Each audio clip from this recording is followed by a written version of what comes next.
एक आईपीओ में अप्लाई करने और उसमें अलॉटमेंट मिलने के क्या क्या बेनिफिट्स हैं, ये तो हम ऑलरेडी बहुत सारे वीडियोस में बात कर चुके हैं। लेकिन इसी आईपीओ के प्रोसेस में कई बार हमें कुछ अनसर्टेन चीजों से भी डील करना पड़ता है, जो कि एक बार के लिए हमारा टेंशन जरूर बढ़ा देती है। क्योंकि एट द एंड प्रॉफिट हो या ना हो, हमारी प्रायोरिटी ये रहती है कि बस लॉस ना हो। लेकिन कई बार आईपीओ में अप्लाई करते टाइम कुछ ऐसी सिचुएशन बन जाती है कि अलॉटमेंट तो दूर की बात, हमें हमारा एप्लीकेशन अमाउंट वापस मिलना ही डाउटफुल हो जाता है। जैसे अगर हमने एक आईपीओ में अप्लाई कर दिया है और आईपीओ का अमाउंट हमारे अकाउंट में ब्लॉक भी हो चुका है, लेकिन उसके बाद बाई चांस अगर हमारी एप्लीकेशन फेल हो जाए या हमने अप्लाई करते टाइम कुछ गलती कर दी हो और हमें खुद अपने एंड से उस एप्लीकेशन को डिलीट करना पड़े, तो ऐसे में ऑब्वियस है कि हमारी वो एप्लीकेशन एक्सचेंज के पास तो नहीं जाएगी और ना ही अलॉटमेंट के लिए कंसीडर की जाएगी।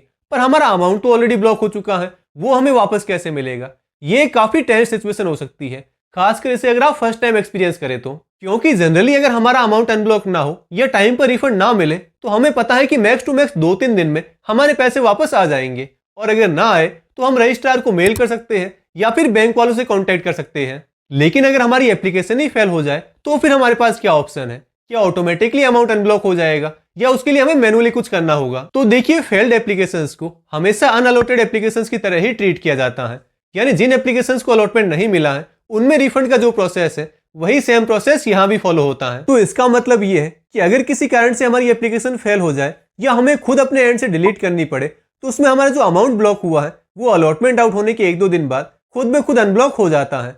उसके लिए हमें अपनी तरफ से कुछ भी करने की जरूरत नहीं है। तो ये वैसे कोई चिंता वाली बात नहीं है। लेकिन हाँ, यूपीआई से आईपीओ में अप्लाई करने वाले बहुत लोग यहाँ एक गलती करते हैं कि वो एप्लीकेशन डिलीट करने के बाद ये एक्सपेक्ट करते हैं कि इमीडिएटली उनका अमाउंट अनब्लॉक हो जाएगा और उसी सेम अमाउंट से वो फिर दूसरी एक नई एप्लीकेशन लगा देंगे। लेकिन ध्यान रहे, यूपीआई मोड से ऐसा पॉसिबल नहीं है। अगर आपने एक बार ऑटोपे की रिक्वेस्ट एक्सेप्ट कर ली और अमाउंट आपके अकाउंट में ब्लॉक हो गया तो वो रिफंड वाले दिन या उसके 1-2 दिन बाद ही अनब्लॉक होगा। इसलिए अगर पहली एप्लीकेशन फेल हो जाने या डिलीट करने के बाद भी उस आईपीओ में आपको दूसरी नई एप्लीकेशन लगानी है तो उसके लिए आपको अलग से फंड अरेंज करना होगा। यूपीआई एप्लीकेशंस के केस में आप अमाउंट अनब्लॉक होने का वेट ना करें। अगर आपको आईपीओ में अप्लाई करना ही है तो आप दूसरे नए अमाउंट के साथ प्रोसेस कंप्लीट कर सकते हैं, क्योंकि वो अमाउंट तो डेफिनेटली सेम डे अनब्लॉक नहीं होगा।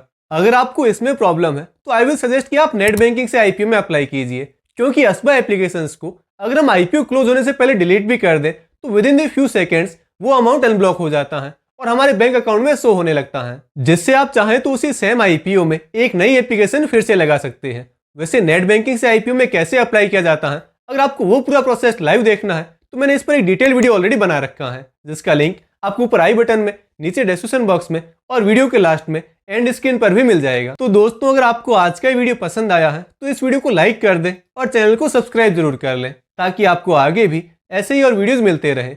और हाँ, आईपीओ मार्केट से जुड़ी रेगुलर अपडेट्स के लिए आप मेरे टेलीग्राम चैनल ज्वाइन करना ना भूलें। इसका लिंक भी नीचे डिस्क्रिप्शन बॉक्स में दिया हुआ है।